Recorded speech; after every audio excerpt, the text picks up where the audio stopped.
नमस्कार, स्वागत आहे तुमचं माझ्या एका नव्या व्हिडिओमध्ये. तर मी आज घेऊन आलो आहे एक नवीन मंदिर. तर या मंदिराचं नाव आहे भवानी देवी मंदिर. त्यानंतर एकाच ठिकाणी इकडे 3 मंदिर आहेत. तर ती मंदिरं कशा प्रकारचे आहेत ते आपण पाहूयात. इकडे हे गाव येते वन्हाळी, तालुका कागद, जिल्हा कोल्हापूर येथे. आणखी याला येण्याची वाट आहे वन्हाळी किंवा तुम्ही केनवडे मार्गे इकडे येऊ शकताय. तर चला व्हिडिओला सुरुवात करूया. नवीन असेल तर चॅनलवर पूर्ण व्हिडिओ पहा आणि नवीन असेल तर चॅनल सबस्क्राईब करा. आता वरती जाताना अशा पायऱ्या लागतात, तर पायऱ्यावरून वरती जातोय. तर इकडे एकाच ठिकाणी 3 मंदिरं आहेत. तर कोणत्या प्रकारच्या आहेत आणि कोणकोणत्या देवांच्या आहेत ते आपण आता पाहूया. मंदिराला येण्यासाठी 2 व्हीलर अगदी वरपर्यंत जाते, पण इकडं मंदिर पाहू शकता अशा प्रकारचं आहे.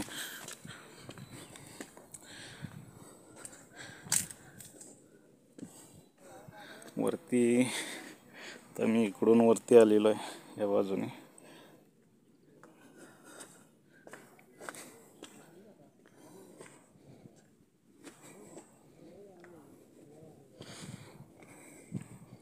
अगदी डोंगराच्या माथ्यावरती असं मंदिर आहे. तुम्ही आजूबाजूचा परिसर बघू शकताय.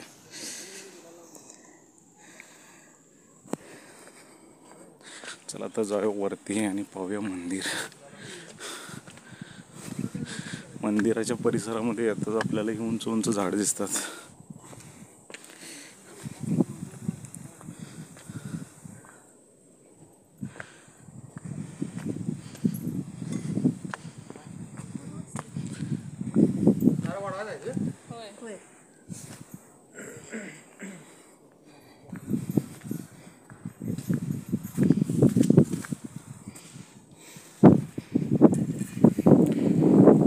तर हा आहे मंदिराचा व्ह्यू.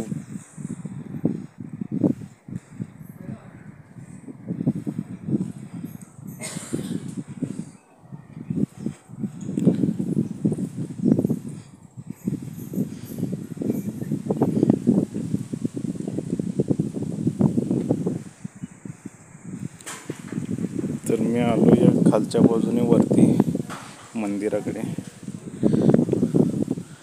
आणि या मंदिराच्या पूर्वीचा जो रस्ता होता तो मी तुम्हाला दाखवतो.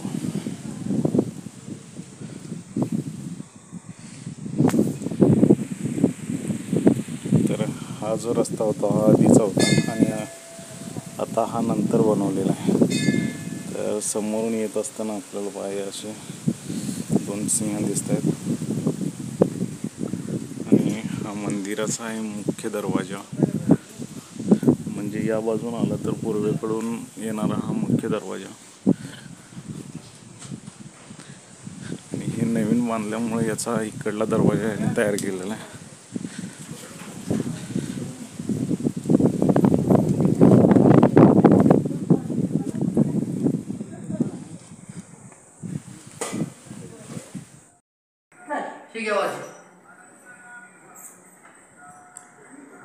तर मंदिराच्या आतमध्ये आल्यानंतर आपल्याला इकडं कासव दिसते बघा. हा आहे मंदिराचा छोटासा हॉल आणि हा आहे समोरचा व्ह्यू. आता मी आतमध्ये जातोय. तर ही छोटी चौकट दिसते. यातून आपल्याला आतमध्ये जाताना वाकून जावं लागतं. तर मी आता आतमध्ये जातोय गर्भगृहामध्ये.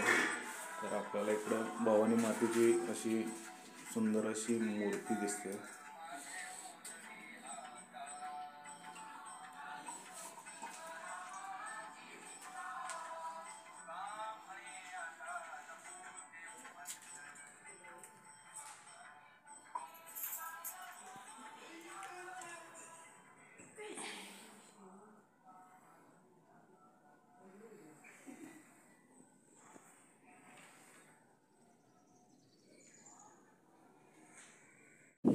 तर पहा, हे होतं भवानी मातेचं मंदिर.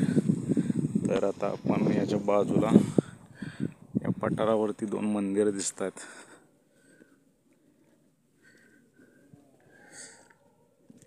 तर ते आपल्याला पाहिजेत. तर त्यातील एक आहे माता रेणुका देवी मंदिर आणि त्याच्या खालच्या बाजूला आहे ते परशुराम मंदिर. आणि आपण जे पाहिलं हे आहे भवानी माता मंदिर. तर हे ते वन्हाळी या गावचे मंदिर.